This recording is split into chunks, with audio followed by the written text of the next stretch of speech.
ध्रुव जी जानते ही नहीं थे कि गुरु का हो, तो ध्रुव जी ने नारद जी से कहा बाबा जी कोई ना मालूम गुरु का हो। तो ध्रुव जी बोले ऐसो करो, नारद जी ध्रुव जी से बोले ऐसो करो तुम घरे जाओ, घरे जाए के गुरु ढूंढो, फिर गुरु बनाओ, फिर गुरु मंत्र ले, तब तुम जंगल में आइयो। डॉक्टर थानसी 50 रुपए, डॉक्टर दीपक 50 रुपए, मोटे ट्रैक्टर वाले भोगीपुर वाले उनकी तरफ से 50 रुपए। बस ठीक, धन्यवाद। जय श्री राम, जय श्री राम। तुम कौन थे यार? तुम्हारा नाम क्या है? जाओ जाओ, आहा जाओ महाराज जाओ, मैंने तुमसे कहा जाओ जाओ से। बोले गोविंद भगवान की, बोले राधा रानी सरकार की। आइए श्री सुखदेव जी समझा रहे हैं राजन परीक्षित। और ये 21 रुपए, ये छोटी बच्ची दीक्षा 21 रुपए देख सम्मानित कर रही है, बहुत बहुत धन्यवाद है।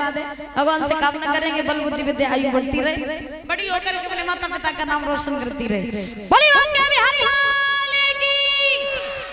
तो महाराज नारद जी ने ध्रुव जी से कहा घर जाओ, गुरु बना करके आओ, गुरु मंत्र लेके आओ तो भगवान मिलेंगे।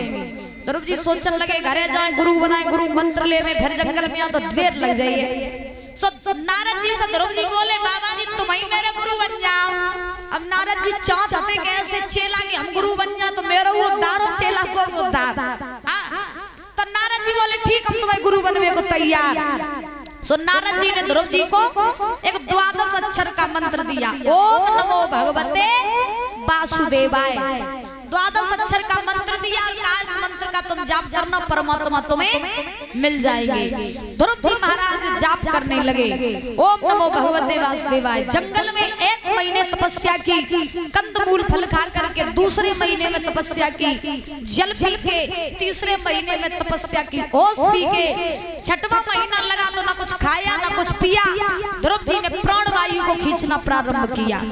अब जब प्राणवायु खींचने लगे पृथ्वी पर हाहाकार मच गया, जीव जंतु पशु पक्षी फड़फड़ाने लगे, मरने लगे। हुआ ऐसा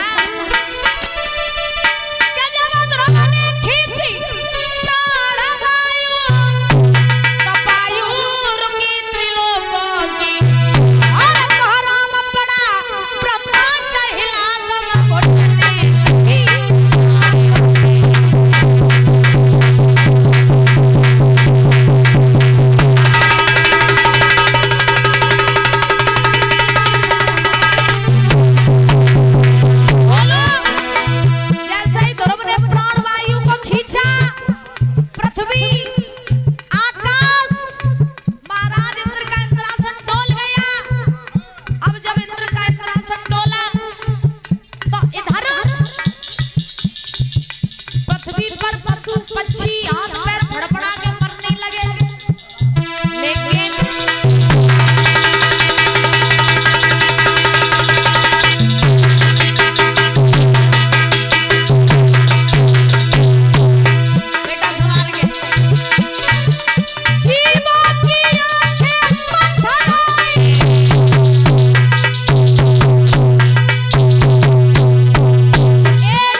रुपए देवांश की तरफ से आई, बहुत बहुत धन्यवाद है।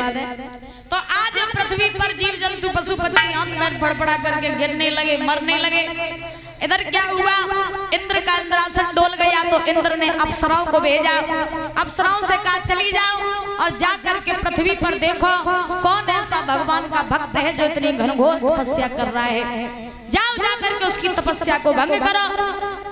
अप्सराएं चली, ध्रुव के पास पहुंची, देखा ध्रुव तपस्या कर रहे हैं, एक पैर के अंगूठे पर खड़े, तो घनघोर तपस्या कर रही अप्सराओं ने देखा, आपस में बोली बेना बालक तो छोटो ही है लेकिन है बहुत खोटो है।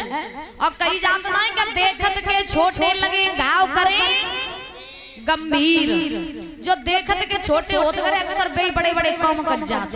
और आज के जमाने में तुम जानते ही हो जो 100 साल के लोग नहीं कर पाते महाराज 5 साल के कर दे हैं। हाँ तो देखिए अप्सराएं कहने लगी बेना लला है तो छोटो और जाकी तपस्या तो हम तो माल भवे कर लियो। का बोली जैनाच कूद और मना ले मेरी बहना ललायू भर को है मारो जैनाच कूद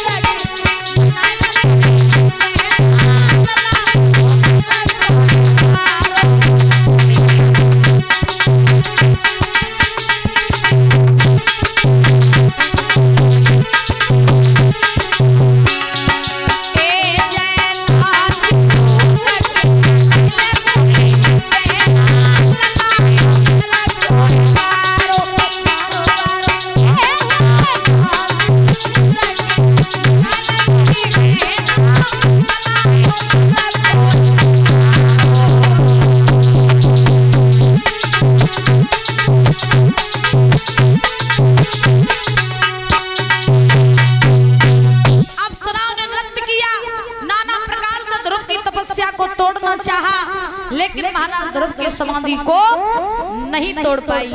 आज दौड़ के गई इंद्र के पास पहुंची, बोली महाराज बालक तो छोटो है लेकिन तपस्या बहुत कठोर कर रहा हूं। अब तो नारायण ही उसकी तपस्या को भंग कर सकते हैं, क्योंकि नारायण और उनके भक्तों की लीला या तो नारायण जाने या नारायण के भक्त जाने।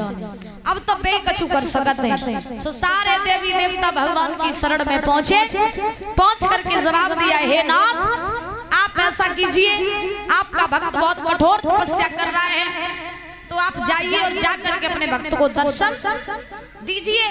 अगर वो ऐसे ही प्राण वायु को खींचता रहा तो फिर पृथ्वी का विनाश हो जाएगा। उसी समय यहाँ की एक चीज मुझे बहुत गलत लगती है, यहाँ लोग कथा सुनने तो आते हैं लेकिन बिना आरती प्रसाद के चले जाते हैं। ये चीज बहुत गलत होती है। कथा के बीच में से उठना ये महापाप माना जाता है, याद रखना। जितनों कथा तुमने सुनी नहीं बात ज्यादा पाप लेके जाए रहे साथ में, याद रखना। कथा का मुख्य सार वही होता है आरती और प्रसाद। अब रोटी हो जाए तो और चादरा की बात, रोटी रोटी है। मरना हो तो भगवान के लिए मरो, पेट के लिए काहे मरे जाते। हम सवेरे तो रोटी खा तो रोटी, हम संजा के खा तो पूरे दिन चिल्ला।